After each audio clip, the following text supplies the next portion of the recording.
Start करेंगे with break even analysis. और break even analysis को समझने के लिए हम बहुत सिंपल एक स्टेटमेंट से स्टार्ट करेंगे जो ऑलरेडी आप बहुत स्मॉल क्लासेस से पढ़ते आ रहे हैं। That is sales minus total cost is equal to profit. सब जानते हैं कि प्रॉफिट निकालने के लिए हमें सेल्स में से किसको माइनस करना पड़ता है? टोटल कॉस्ट को। अब अगर मैं इसको इस तरीके से लिखूं कि sales minus variable cost minus fix cost is equal to profit, तो ये भी ठीक है। Sales minus variable cost is equal to fix cost plus profit, इस तरीके से भी लिखा जा सकता है इसको। अब अगर मैं सेल्स माइनस वेरिएबल कॉस्ट को एक नाम दे दूं और मैं कहूं कि इसका नाम मैंने रखा कंट्रीब्यूशन,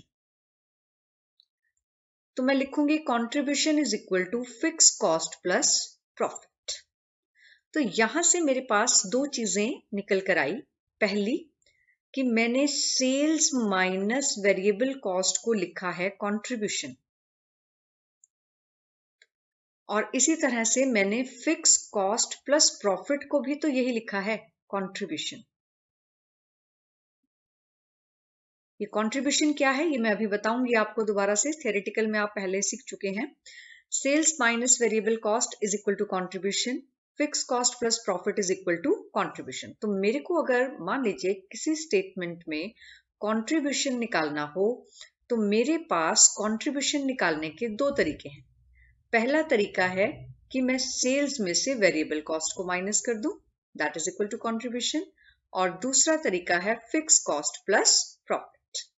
ओके, अब इसके बाद जब मैंने कंट्रीब्यूशन सीखा कि ये क्या है, तो मुझे बहुत सारी चीजें निकालने के लिए दो तरीके अपनाने पड़ते हैं। एक चीज होती है कि मुझे कुछ चीजें निकालनी है जो यूनिट्स में निकालनी है, और एक होता है कि मुझे वही चीजें वॉल्यूम में निकालनी है। वॉल्यूम का मतलब हो गया इन रुपीस, ठीक है। जब मुझे वो यूनिट्स में निकालनी होंगी, I will use the concept of contribution. और जब मुझे वही चीजें वॉल्यूम में निकालनी होंगी, I will use the concept of PV ratio. अब ये पीवी रेशियो क्या है इसके बारे में बात करेंगे हम। पीवी रेशियो को हम प्रॉफिट वॉल्यूम रेशियो भी कहते हैं, प्रॉफिट वॉल्यूम रेशियो। और ये जो हमने अभी निकाला था कि sales minus variable cost is equal to contribution, तो जब हम ये कहते हैं कि कंट्रीब्यूशन सेल्स का कितने परसेंट है, उसी को हम नाम देते हैं प्रॉफिट वॉल्यूम रेशियो का। So PV ratio express the relationship between contribution and sales. This ratio represents the change in the profit due to change in sales volume.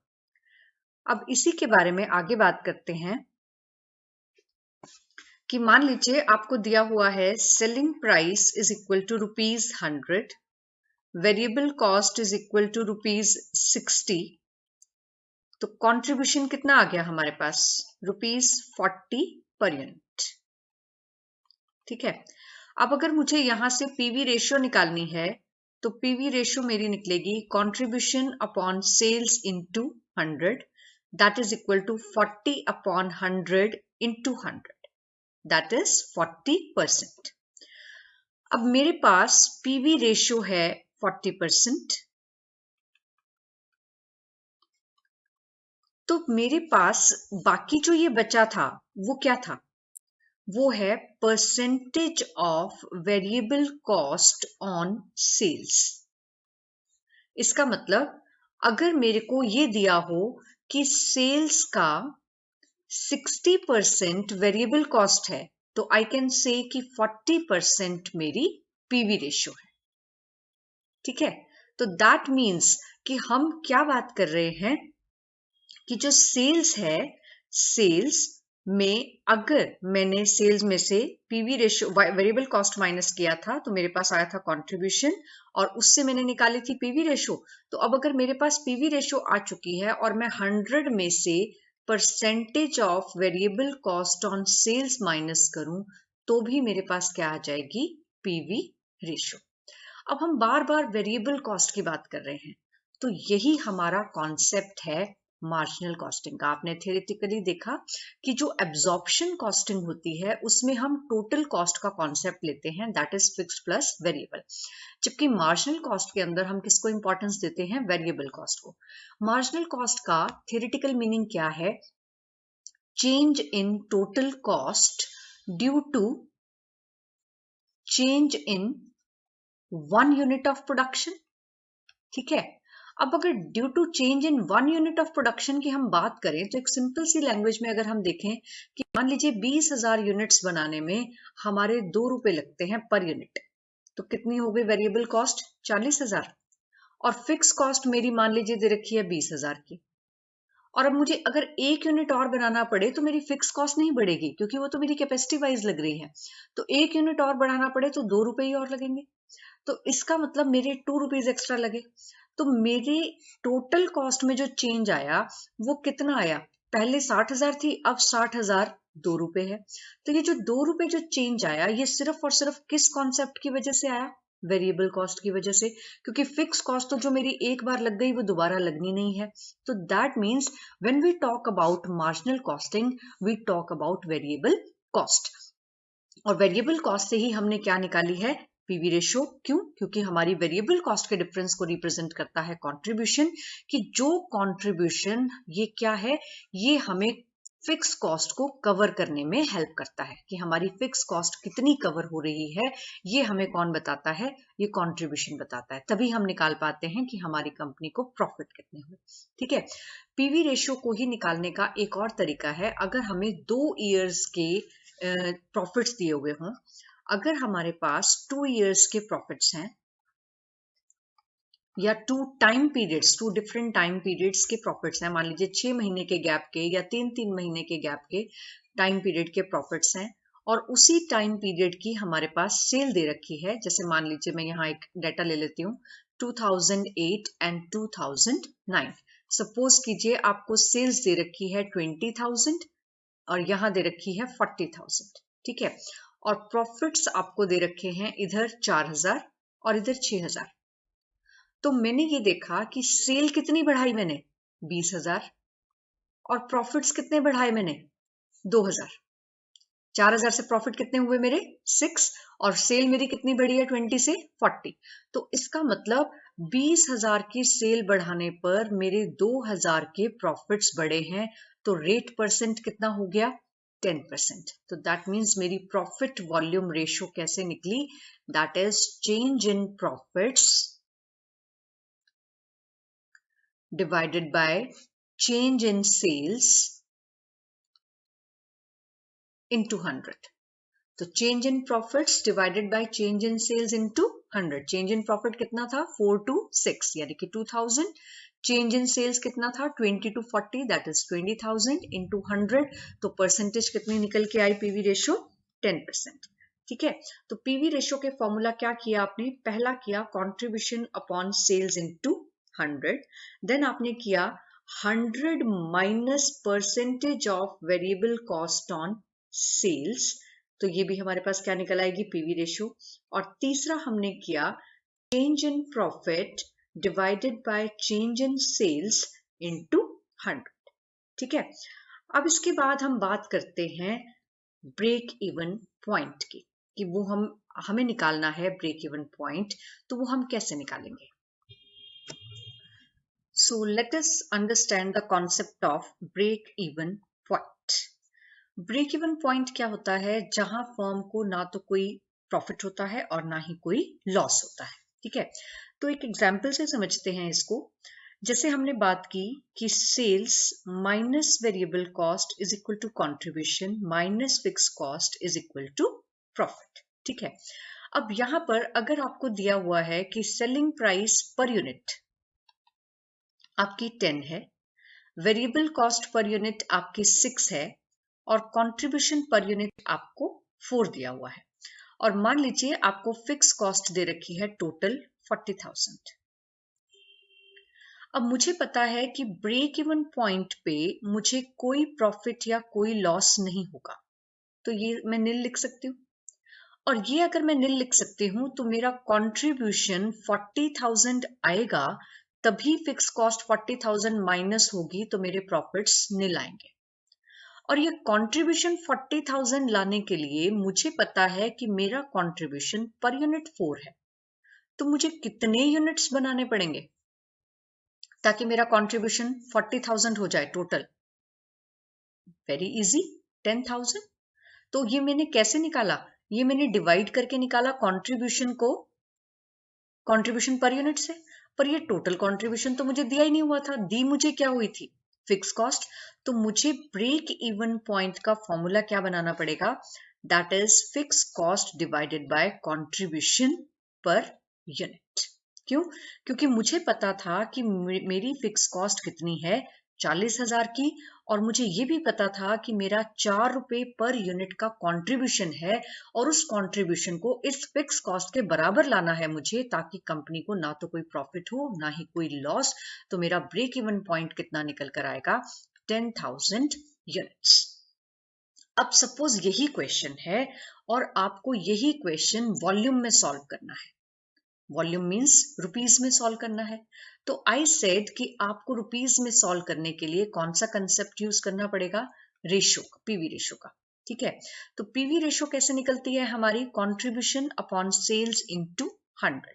तो दैट मीन्स 4 अपॉन 10 इनटू 100, क्योंकि मेरा contribution per unit था 4, sales per unit थी मेरी 10, तो 4 upon 10 into 100 PV ratio मेरे पास आ गई 40%। ठीक है, अब ब्रेक इवन पॉइंट का फॉर्मूला वहां पर था फिक्स कॉस्ट अपॉन कंट्रीब्यूशन, यहां हो जाएगा fix cost upon PV ratio.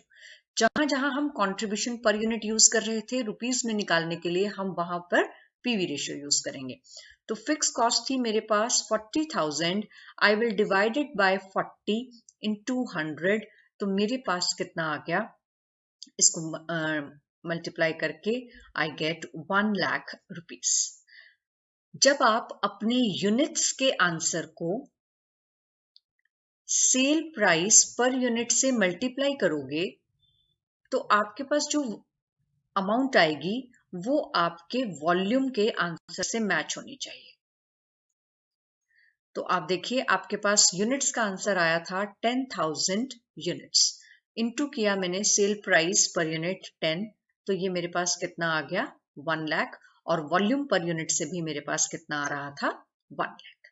ठीक है, तो पहली चीज हमने निकाली थी पीवी रेशियो, दूसरी चीज हमने क्या निकाली है? Break even point. तो आई थिंक दोनों चीजें आपको क्लियर है। तो मैं एक बार फिर से लिख देती हूं यहां पर। सबसे पहले हमने क्या कवर किया कि कंट्रीब्यूशन कैसे निकालते हैं, that is sales minus variable cost and fix cost plus profit. दो तरीके हैं हमारे पास निकालने के। दूसरा हमने सीखा पीवी रेशियो। पीवी रेशियो निकालने के हमारे पास 3 तरीके थे, कंट्रीब्यूशन अपॉन सेल्स इनटू 100, दूसरा 100 minus percentage of variable cost on sales, और तीसरा हमने किया था change in profit upon change in sales into 100। ठीक है, तीसरा हमने सीखा ब्रेक इवन पॉइंट, और ब्रेक इवन पॉइंट हम कैसे निकालते हैं? Fix cost upon contribution if in units, और fix cost upon PV ratio when we are calculating it in volume. ठीक है, अब आगे चलते हैं। चौथी चीज हम निकालते हैं sales for a desired profit. Sales for a desired profit. अब sales for a desired profit निकालने के लिए, जैसे मैंने अभी आपसे बताया कि हमने एक एग्जांपल लिया था, sale price is equal to ₹10 per unit, variable cost हमने ली थी ₹6 पर यूनिट,